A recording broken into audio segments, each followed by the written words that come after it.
Hey everyone, so today we're going to talk about a book that is, let's be honest, absolutely everywhere, Atomic Habits. But we're not just doing a book report. We're going to zoom out and look at what its wild success, and the success of other bestsellers right now, really tells us about the lives we're all trying to live.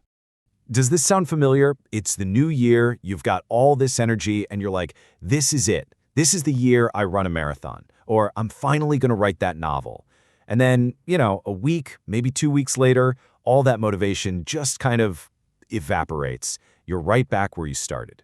It's such a common and super frustrating feeling. So what's going on there? Well, a huge part of the problem is this idea we all have that real change has to be this giant, earth-shattering event. We fall into this all-or-nothing trap, where if we can't do it perfectly, we don't do it at all. And that just sets us up for burnout before we even get going. Right, so let's actually put a name to this thing, the all-or-nothing trap. We're going to dig into why this approach, which feels like it should work, is actually the biggest thing holding most of us back. And this, right here, just lays out that vicious cycle perfectly. We're told to think big, right? But the reality is we just end up feeling completely overwhelmed. We try to make some huge revolutionary change, and what happens? We slip right back into our old habits. We go all in, and we flame out.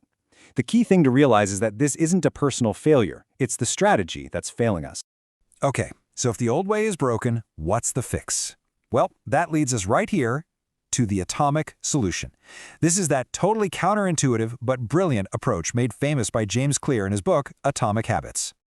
And listen, this isn't some obscure theory. The book is a monster hit for a reason. I mean, look at this quote from Mark Manson, the guy who wrote The Subtle Art of Not Giving a Fuck.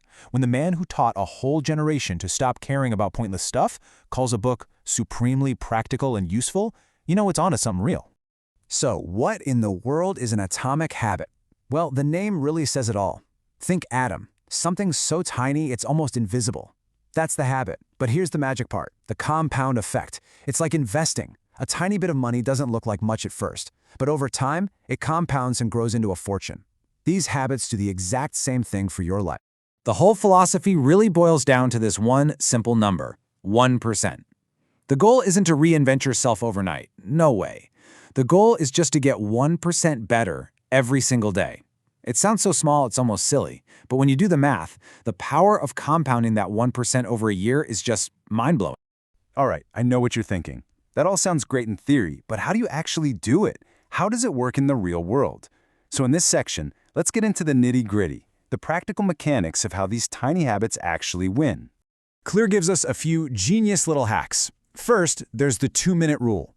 Whatever your new habit is, shrink it down so it takes less than 2 minutes. Want to exercise more? Just put on your running shoes. That's it. Second, habit stacking. You piggyback a new habit onto one you already have. Like, after I brush my teeth, I'll stretch for 1 minute. And finally, the Goldilocks zone. You want to aim for tasks that are not too hard and not too easy, but just right to keep you coming back for more. I mean, just look at this comparison. The goals on the left are daunting, but the habits on the right, literally anyone can do those. The goal isn't to run 3 miles on day 1. The goal is to become the kind of person who puts on their running shoes every day.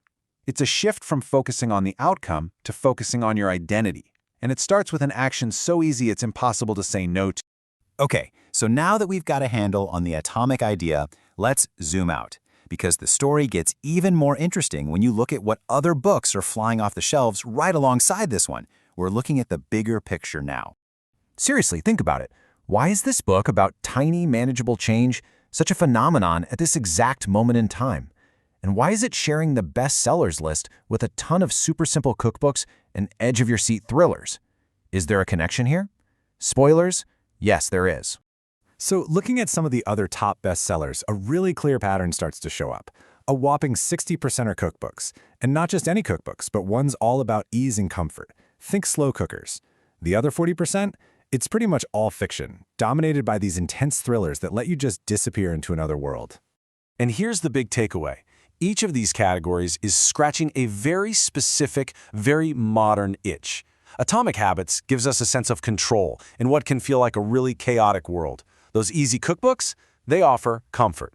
And those gripping novels, they are a direct line to escape. Control, comfort, and escape. Which brings us to our final big idea. Think of it as your modern life toolkit, because these books we're all buying, they're not just random reads. They're tools. They're the tools we're reaching for to deal with the world today. So here it is, all laid out. Our collective toolkit for getting through this busy, often stressful, world seems to include 3 key things. We're looking for control, and we're finding it in tiny, manageable habits. We're looking for comfort, and we're getting it from simple, set-it-and-forget-it food. And we're looking for escape, and we're finding that in stories that pull us completely out of our own heads.